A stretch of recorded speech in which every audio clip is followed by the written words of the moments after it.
Hello everyone. तो लो जी, trending में आ गया खेसारी लाल यादव जी और नेहा राज का एक बहुत ही बेहतरीन वीडियो सॉन्ग जो कि ट्रेंडिंग में आ चुका है। जिस गाने को लिखे हैं अखिलेश कश्यप जी और इसमें म्यूजिक दिए हैं आर्या शर्मा जी। और इस गाने को गाए हैं खेसारी लाल यादव जी और नेहा राज जी, जो कि आपको स्क्रीन के ऊपर दिखाई दे रहा है। जिस सॉन्ग का टाइटल रखेगा शीतलहरी, जिसका टाइटल है शीतलहरी। और ये फुल वीडियो सॉन्ग ट्रेंडिंग में आ चुका है। जी हाँ, जो कि आपको रेड कलर में दिखाई दे रहा है, जो कि 5 number on trending for music पे ये गाना ट्रेंड कर रहा है।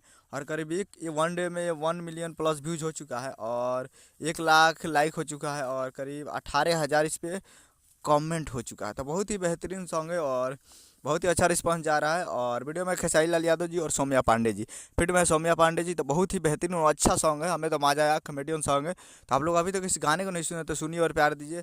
1 मिलियन व्यूज हो चुका है और 5 नंबर ट्रेंडिंग फॉर म्यूजिक पे ये गाना ट्रेंड कर रहा है। तो 1 नंबर पे लाइए इस गाने को सुन और फुल वीडियो को सुनिए और प्यार दीजिए। 1 नंबर पे लाइए इस गाने को, जाइए सुनिए। Khesari music world present Bhojpuri YouTube channel पे रिलीज हुआ है, तो जाकर सुन सकते हैं।